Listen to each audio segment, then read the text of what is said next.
5 তারিখের এই গণঅভ্যুত্থান না হলে আমি আজ এইখানে বসে হতে পারতাম না। 15-16টা বছর কিভাবে কোথায় ছিলেন আপনারা আমার চেয়ে ভালো জানেন, কোথায় কিভাবে কষ্ট করছেন। আপনাদের ঠিক মতো বাড়িতে থাকতে পারেন নাই। আমি পুলিশ, হয়তো আর একজন ছিল, আমাকে বাধ্য করছে। হয়তো আপনারা আমাকে দেখে বলছেন যে এ বড় বড় কথা বলে, আসলে না। আমিও ছিলাম, আমিও এরকম নির্যাতিত ছিলাম। তা নাহলে 5 তারিখের এই গণঅভ্যুত্থান না হলে আমি আজ এইখানে বসে হতে পারতাম না। এটা আমি সবসময় বলি এবং স্বীকার করি। আপনাদের কাছে আমি বিনীত অনুরোধ করি যে আপনাদের অনেক কষ্টের পরে, অনেক ত্যাগ তিতিক্ষার পরে আজ আপনারা এই পর্যন্ত আসতে পারছেন।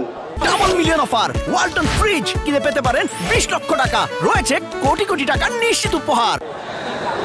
আজ 15-16 বছর পরে আপনারা যেরকম এক জায়গায় হতে পারছেন, সবার সাথে কথা বলতে পারতেছেন, ঠিক তেমন আপনাদের জেলার নেতৃবৃন্দ সবাই আসতেছে।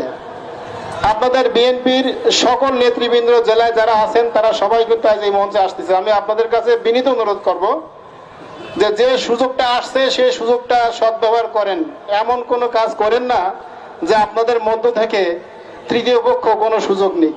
আপনাদের কাছে বিনীত অনুরোধ করি, এই প্রোগ্রামটা আপনাদেরই। আমি কেন পুলিশে আসবো? তারপরেও আমি আসলাম, আমার থানার সামনে আসতে হবে, মনও চাই আসতে। এটা একটু মনেরও টান দেয় যে এখানে একটু যাই, কথা বলি। আসলে সবসময় তো সব কথা বলা যায় না। আমি আপনাদের কাছে বিনীত অনুরোধ করি, কেউ কোনো ঝামেলা করবেন না। যারা লাঠি নিয়ে আসছেন দয়া করে পতাকাটা নেন, লাঠিটা এক পাশে রাখেন। অনুষ্ঠান কিন্তু আপনাদেরই, প্রোগ্রাম আপনাদেরই দল। আপনারা কেউ কোনো ঝামেলা করবেন না। আমি বারবার অনুরোধ করি, কেউ কোনো ঝামেলা করবেন না, শান্তিপূর্ণভাবে হোক। এই জন্য আপনারা আসছেন। আর আমরাও আপনাদের সেবা এখানে আসি, যতটুকু পারি আমরা আমাদের পক্ষ থেকে আমরা আপনাদের আইন শৃঙ্খলা নিয়ন্ত্রণের চেষ্টা করব। আহ্বায়ক সহ ওনারা সবাই চলে আসছে, একটু পরে স্টেজে আসবেন। আপনারা দয়া করে শান্ত থাকবেন, হাতে তালি দেবেন, স্লোগান দিবেন, সব হিংসা বিদ্বেষ ভুলে যান।